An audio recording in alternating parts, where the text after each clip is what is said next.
Hello everyone, how's it going? Today I want to discuss dating preferences. The good, the bad, and the ugly. So to start out, the good. I think a lot of people frame dating preferences as bad, but everyone should have standards for who they want based on their own lifestyle, the type of future they want, if they want kids.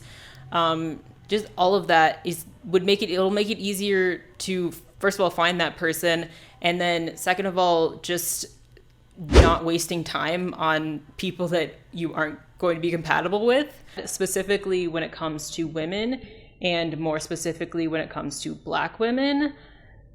There's this idea that women should just take what they're given, and to have standards for your partner is just too much. And there's an entire industry surrounding this. I recently found out who Kevin Samuels is, and I was shocked. I said you're finished. You're finished. I'm done. Yep. There's nothing left for me. Not realistically. Well, thank you. I'm not gonna lie to you. Because I'm 42. See, it's the age and the weight, and then if you have any children over 40, and you're obese, and or even if you're coming down, you still can go the other way, and then you have children. Okay, the only way that there would ever be any chance for you is if you were gorgeous. 12, 14-hour days, and then coming home playing Joe in the bedroom, rubbing your back and massaging your toes and all sorts of kinds of stuff. Girl, please. You're lucky if you get 5 minutes. A man is not going out to build the world, build a business, and then have to come home and play a porn star. Y'all are crazy to think that's what's supposed to go on. And sadly, outside of the Black community, you don't hear women talking like this. You don't hear women expecting that.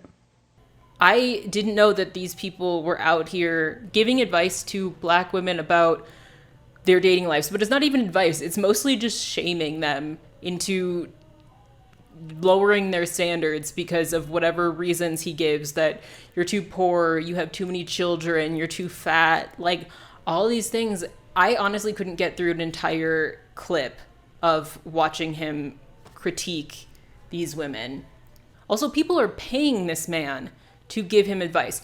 PSA to all women: just because a man has a girlfriend or a wife doesn't mean he's worth shit. I was watching him and I was like, where are your credentials? What gives you the right to give people advice like this? Like, and who's paying for it? I was outdone by all of this. Like, these women, you need to reclaim your self-esteem because you shouldn't put yourself through this. It was horrible to watch. Another thing I left out is that women are often told to change their standards based on the man they're with. Like, if they don't want children, but their partner does, like, you best get on having kids. So that's another thing, that people don't really take women's standards seriously. Another thing I forgot to mention is these men defend shaming these women over their dating preferences in the name of, like, oh, we're helping them. And it reminds me of a time when I was in college, and there was this guy that worked in my lab, and he was like your typical like gamer guy. He was always just wearing a university sweatshirt and like the same baggy jeans. He was there all the time. And I talked to him once and he was like, the girl I want to date is like Olivia Munn. She has to be as pretty as Olivia Munn. I was like, okay, but like, I didn't say anything. I'm not going to try to convince him to change his preferences because I don't know this man. Like, if he wants to live his life thinking he'll get a girl like that, like, cool. Maybe he will. Maybe he'll just change his preferences. Maybe he'll spend the rest of his life lonely. So when these men go around being like, oh, I'm just helping them, like, no, you're not. I'm not going to sit in that lab and shame this man, telling him he's fat, ugly, and whatever, because it's none of my business. It's the same reason people give for fat shaming, that, oh, they're just trying to help. Like, if you don't know this person, don't try to pretend like you actually care about them. All of this shaming is just to get a sense of power over the people that you're talking to. That's that's it. I remember last year when B. Simone came out and said that she wanted a guy that is an entrepreneur. And people freaked out because they were like, oh my God, she's making fun of poor men. She doesn't want a poor guy. That's wrong. B. Simone has her own controversies, but I don't think anything she said was wrong. She just said, I want a guy that fits my lifestyle. And that was too much for a lot of the internet.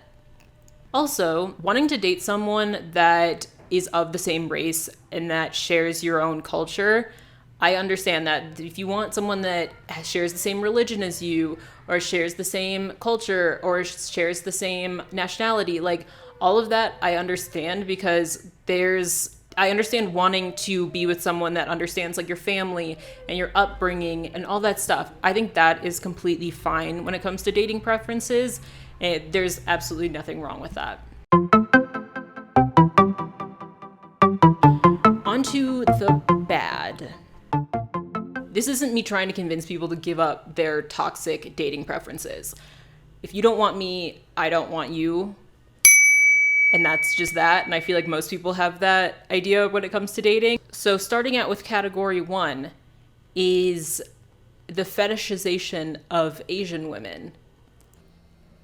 It's really weird. There is a large group of men on the internet that have a huge fetish for Asian women, specifically non-Asian men.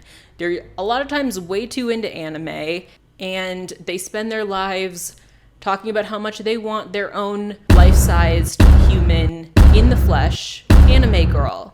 And they spend all their time looking at these images on their screen of these sexualized anime women.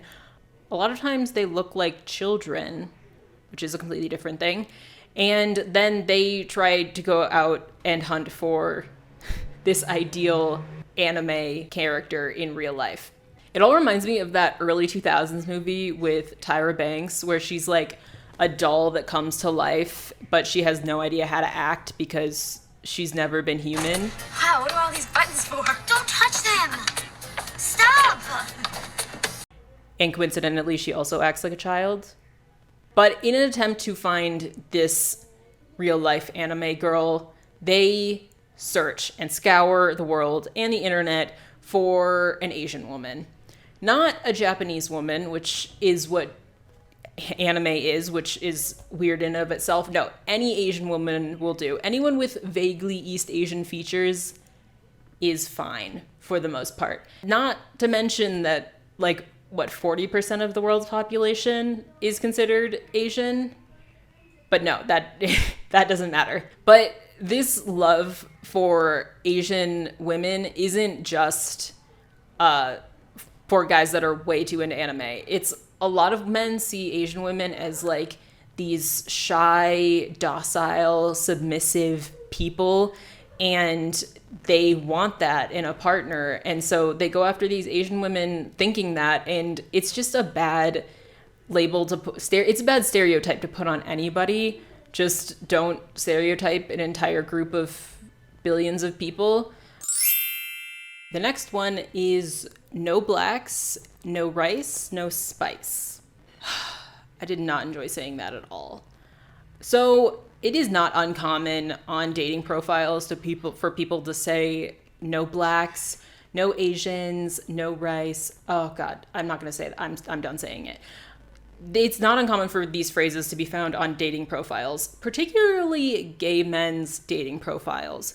And usually I wouldn't talk about a group that I'm not a part of, but I still think it needs to be discussed. All of these labels that people put, they remind me of, like, they give me very Jim Crow era vibes, like no blacks, no Chinese, no Irish. It gives off very like old-timey racism vibes. And it's very uncomfortable that anyone feels compelled and like very okay with putting this on their dating profiles. And like I said, I don't think there's anything wrong with wanting to date someone that shares your culture, but there's a difference between wanting to date someone that has your culture, that can add something to your life and bring more understanding to your relationship, and just keeping certain people out just because. I'll date everyone except that just comes with stereotypes that you've associated with that group. And the excuse people most often give is, oh, it's just a cultural thing. But if you're saying that you're fine with dating everyone except Black people, what you're saying about culture is that you don't like Black culture, which cannot be true. Everything in pop culture ties back to Black culture in some way. The music, the dress, the way we speak, all of that has roots in Black culture in a lot of places in the world. So that's not really an excuse that is valid. So that doesn't even make sense. And the other thing you could be saying is, I just don't like Black people, which, if you're gonna say it, just outright say it. I'd rather not deal with all of the tiptoeing around it. You just don't want to date a Black woman, just say it. And even if this was a cultural thing, even implying that an entire group of people in the large chunks that we categorize race just by Black and Asian and white, all of that, those are massive groups of people. So to imply that all of them share the same culture that you just can't get along with shows a level of ignorance in and of itself. Culture is not a monolith in any race. So to just say that entire group of people, I can't date them, it doesn't make sense. Next is colorism. Colorism is probably the most controversial of all of them that I've mentioned, even though it very much shouldn't be. If you don't know, colorism is the preference for lighter skinned people over darker skinned people. It's like the little baby child of racism. And it is super common in the Black community. We've all heard some colorist lyrics by some rapper.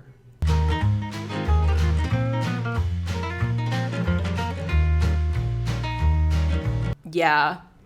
And it just shows a distaste they just don't like Black women. That's just that. And this one doesn't even have the excuse of being cultural, because culturally all Black people are lumped together. So lighter skinned Black women and darker skinned Black women, we're all in one, but Black men still tend to prefer lighter skinned women. It's a terrible standard to uphold. It's based in colonialism, and it should be stopped. And I will also mention, colorism doesn't just exist in the Black community. Most cultures in the world have some form of colorism. That's why skin lightening creams are very common in a lot of places in the world. And colorism, it's just a bad standard to have in any aspect. Like, what lighter skinned people should not be given extra privileges in any aspect, but dating preferences are no different. Most of what I've mentioned are men's preferences for women or men's preferences for their partners. But I don't think it would be right to mention and do an entire video about dating preferences and not mention women's toxic standards for men. And the elephant in the room is women. We are so mean to short men. We are so mean to them for no reason, for no good reason. Like, they don't deserve what we've done to them. A few years ago, I thought it was kind of just like tongue-in-cheek, like joking about short men, but that's not it at all. We just say really mean things about short men. We emasculate them. We tell them they're not worth anything. It's really bad. Even women that like claim to be very like feminists will outright say terrible things about short men. And I'm like, if we want men to stop looking at us without makeup and saying that we look diseased, we have to stop making fun of short men. Even though being short isn't the same as like having an identity like race or gender or being queer, it's still an inherent trait that you can't change, and we shouldn't be attacking people on that. I see a lot of women that will, when they want to like drag a man, they will go after his height. And I'm like, if he did something bad enough that he needs to be held accountable, why does his height need to be brought into it? That just seems like, kind of like low-hanging fruit. Just go after what he did. And it's also, oddly enough, sometimes like the shortest women that are always like, I need to date a man that's at least 6 foot. First of all, where did the 6 foot standard come from? The average height in the United States for men is like 5'9". So how did 6 feet become a thing? We just chose like the closest number to like round up to. It doesn't make any sense. And also it's super mean to trans men, because they're on average way shorter than cis men. So it's even harder for them. I'm like, and there's women that are like 5'2", 5'3", that are like, I need a man that's at least 6 feet. And I'm like, girl, why? Like, all you're asking for is a lifetime of back and neck problems. Just like,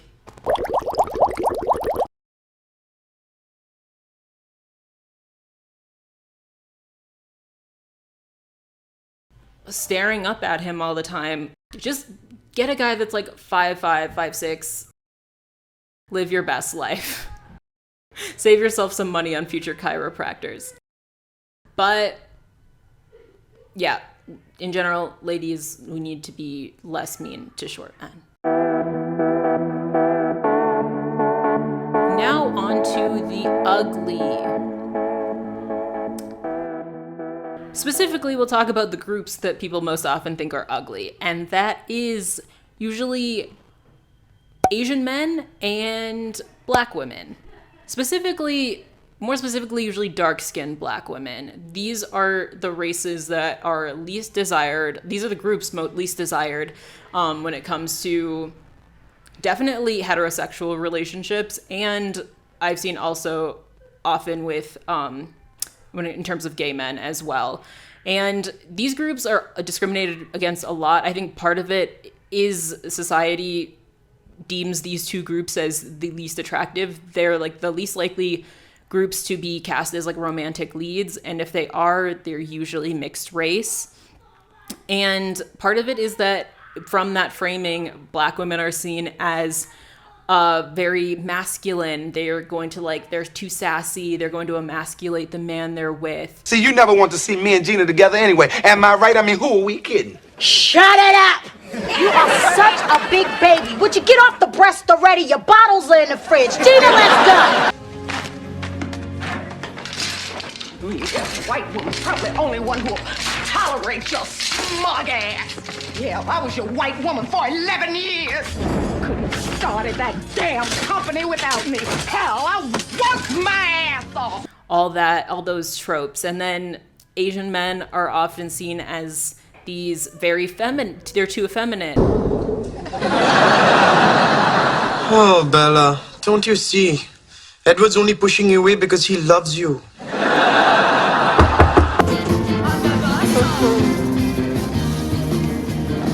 So, what's your name? Long.